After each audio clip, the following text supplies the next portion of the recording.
Hey everyone, and welcome back to my channel. Hi guys, welcome to another video. I thought today I would chat about something that I feel like quite a lot of people will find relatable, and that is the whole notion of you can look well and not be well. So yeah, we're going to talk about that today. It's a whole topic, so I thought I'd make a whole video, and I'm also going to do just like a general life update as well. So yeah, let's get started. Hey everyone, welcome back to another episode. How are you all doing? Okay, so where do I even begin?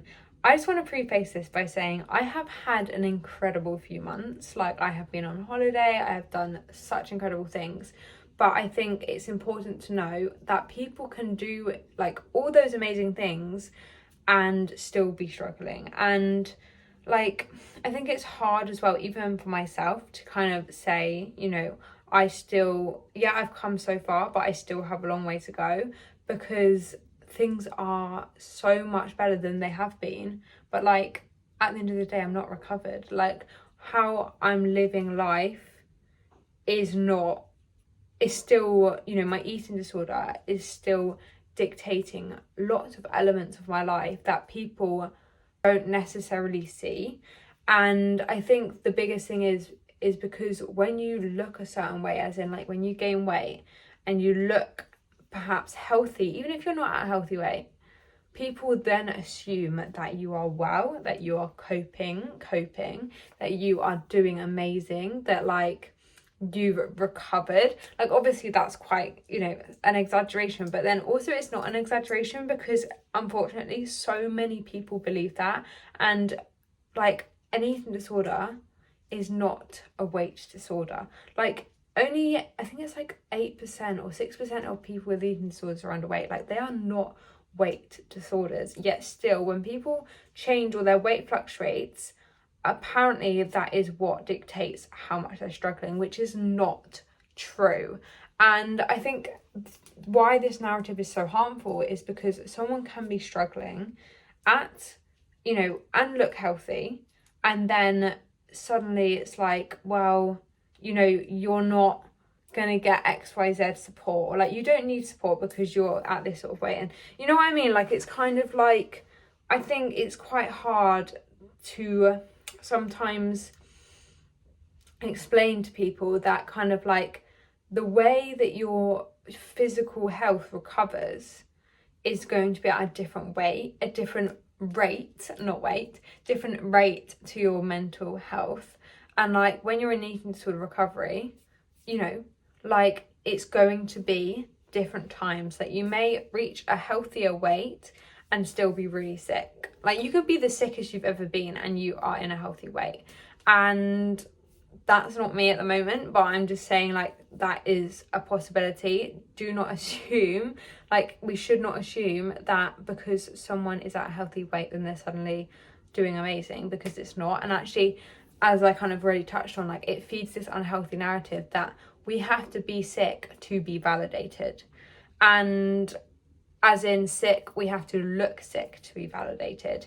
And just being sick, like, in, being unwell and looking healthy, suddenly people then make these assumptions, and they do not necessarily see at first glance that you are struggling. And I know, obviously, like, mental illness is vastly invisible. I think with eating disorders, obviously there is a physical element to it, but I think it is just so important to not base how someone is on their weight. And I think how this relates to me at the moment, it's like, yes, I'm doing so much better than how I was 2 years ago. Like, my life is completely different, but actually where I am now is still so hard because I am not recovered at all, right? Yes, I'm doing better, but there is still so much to go. Like, just because I don't share it online doesn't mean I don't live it. Like, just because I look a certain way, it doesn't mean that I'm not struggling. I don't know if that makes any sense. But I kind of just had this realization that, like, I am not living fully. Like I am living, but I'm not living a life that is not dictated by my eating disorder. I think it is so important to recognize that, so then you can then make the changes so that you can. And like I think for the first time, like I know I've talked about this before, like when I said, you know, I've said that, you know, I want to recover and everything like that. I think now I've kind of realized that it's not just I want to recover, it's like I want to be recovered. Like there's a difference between wanting recovery, wanting to live freely, and and then also just living freely, being recovered. Like not in recovery, you know, just absolutely be free from the ED. And I know like you're always going to get the thoughts and stuff like that, but I mean like not acting on them. Like sometimes when you have an eating disorder, you give it an inch, it takes a mile. And I know a lot of people are going to be able to relate to that, but I think even if someone is struggling with set behaviors or whatever, just because they're not necessarily really, really harmful or like really, really dangerous or like harmful to your health, doesn't mean that they're to be ignored, that it's fine, that you can go the rest of your life living like that, because you can't. It's about your quality of life.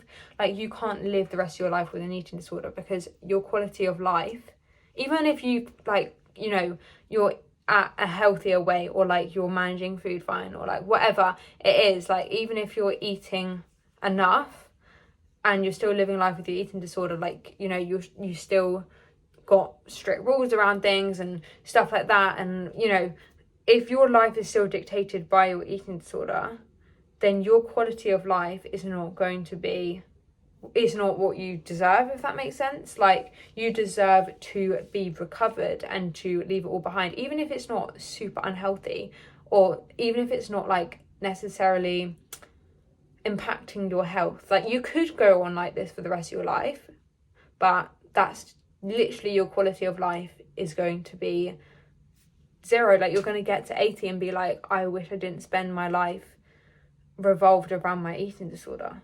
Talking to my best friend about this, and it's kind of like, obviously recovery is a choice. Yeah, like an eating disorder is never a choice. Recovery is a choice, but then it gets to a point where like recovery isn't a choice anymore. Like you have to recover. You cannot spend the rest of your life living like this. Like whether that's because your body is in a harmful place, like in, you know, struggling, or like whether that's just because your quality of life, like you deserve to live a life that is free from your eating disorder. Like there is a point where it comes, wherever you are in your journey, like you kind of, I don't know, mindset shift, kind of like you need to recover. Like it's not a choice, like that is what you're going to do and that's what's going to happen.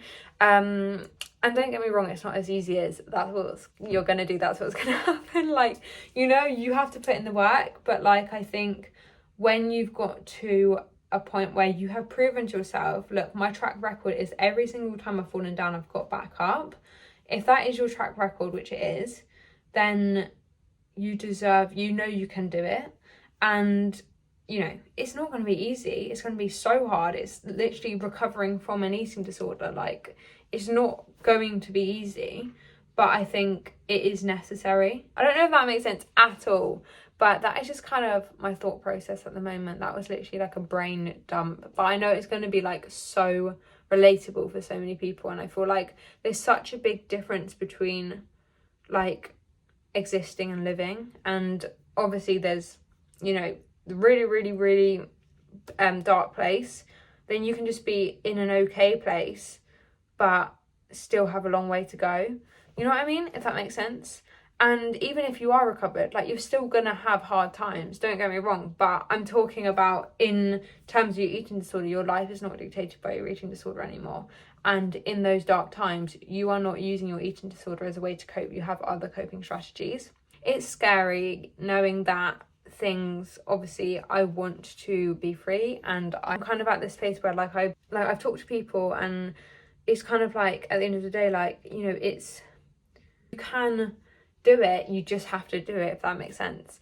And yes, you can live the rest of your life like this, but that's not living at all. End it there. I don't know if that makes sense. I know I've said that, but yeah. So I'm gonna end this video here. I hope you really did enjoy. I hope it was helpful. Please let me know if you like these sort of like brain dumps and stuff like that. But yeah, that's where I'm at, and I hope you enjoyed, and make sure to subscribe, and I'll see you guys soon. Bye guys.